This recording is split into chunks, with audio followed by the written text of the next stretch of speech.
Salamat po sa inyong pagkikibahagi sa programang Katagpoy ng Diyos, ilang sandaling pagbubulay-bulay ng salita ng katotohanan araw-araw.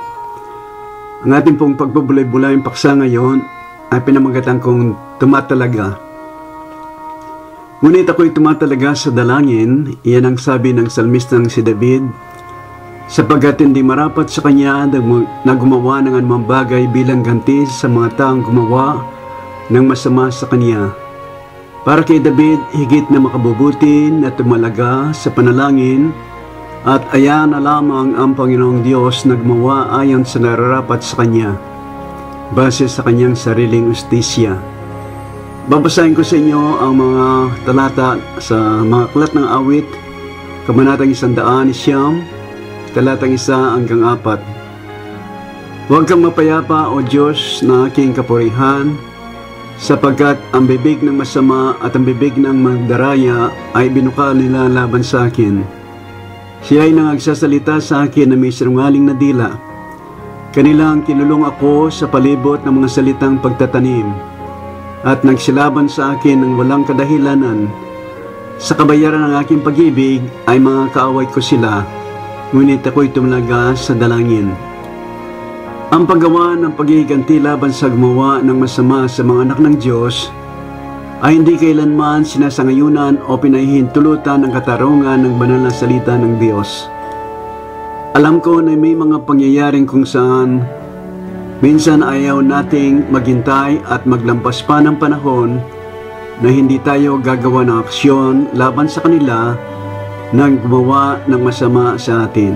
Lalong-lalo na kung personalidad natin ay madaling mag-alab o mag-init ang ulo. Sa biyaya lamang ng Diyos, tayo umaasa na tayo ay makapanahimik at makapagpigil alang-alang sa tayo'y mga anak at mga alagad ng Diyos dahil sa kanyang banal na salita. Sa kanya lamang ang ating kalakasan at pagpipigil, kaya't sa kanya din lamang ang kapurihan. Sa panalangin ni David sa Diyos, narito ang kanyang mga inahing sa kanya upang tugunin ang kanyang panalangin laban sa mga gumawa at gumagawa ng masama laban sa kanya. Ang sabi niya ay una, ang bibig ng masama at ang bibig ng magdaraya ay ibinuka laban sa akin. Pangalawa, sila'y nagsalita sa akin na may sinungaling na dila. Pangatlo, kanilang kinulong o pinalibutan ako ng mga salitang pagtatanim. Pangapat, nagsilaban sa akin ng walang kadahilanan. Ikalima, sinuklian ako ng aking pag-ibig sa kanila na ako'y naging kaaway nila. Ikaanim, iginanti nila sa akin ay kasamaan sa mabuti. At ang ikapito, at pagtatanim laban sa aking pag-ibig sa kanila. Ngunit sa kabila ng lahat ng ito ay, ang sabi ni David, ako'y magtatalaga sa panalangin. Ito din ang nararapat lamang nating gawin sa mga pagkakataong nararanasan natin ang mga ganitong pangyayari sa buhay bilang mga tunay na anak ng Diyos dahil kay Kristo Jesus. Sa halimbawa marahil, naranasan ng maraming Kristiyano dahil sa pag-ibig at sa pagnanasa nilang mailapit ang kanilang mga mahal sa buhay, katulad ng mga magulang, asawa, anak, kapatid, kamag-anakan, kapitbahay o kaibigan, o maging na ating mga kababayan na sa halip na tayo ay pasasalamatan dahil sa pagnanasa nating mailigtas sa darating na kapahamakan sa kanilang mga buhay sa walang hanggang kaparusaan, kundi sila may papanganak na muli sa Espiritu, tayo ay kanilang nagiging kaaway dahil sa katotohanang ibinibigay natin sa kanila. Ngunit hindi rin katakataka sapagkat sabi ng Panginoong Hesus na nang dahil sa Kanya ay nagkakaroon ng di pagkakaunawaan maging sa isang sambahayan.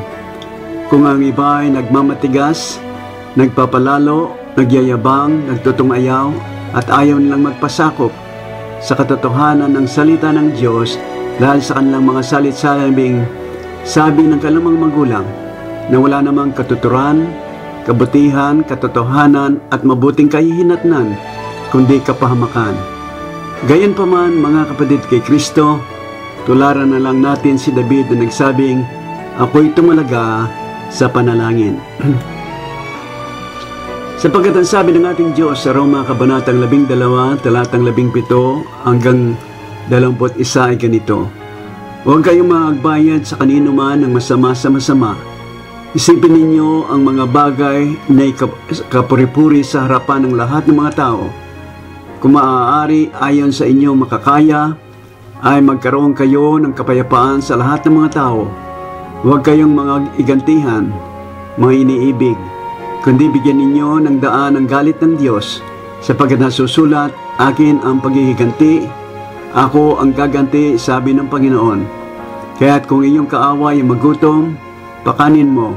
Kung siya ay mauuhaw, painumin mo, sapagkat sa paggawa mo ng gayon, ay mga baga ng apoy ang ibubunton mo sa kanyang ulo. Huwag kang padaig sa masama, kundi bagkus daigin mo ng mabuti ang masama.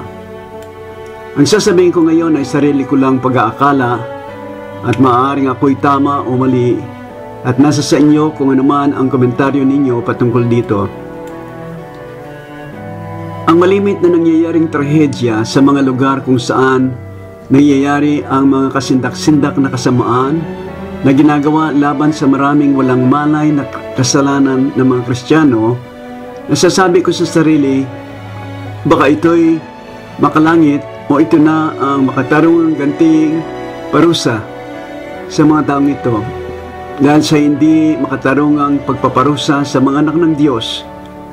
Gayunmay ang sabi ng Diyos ay ibigin ang ating mga kaaway at idalangin ang sa inyo'y nag-uusig. Pagpalain kayo ng Diyos. Manalangin tayo. Banal naming Amang nasa langit, tulungan nawa kami ng Espiritong Banal na matutong magtalaga ng sarili sa panalangin, sapagkat ikaw lamang ang may karapatang humatol at maggawad ng parusa sa mga nararapat parusahan at pahihirapan.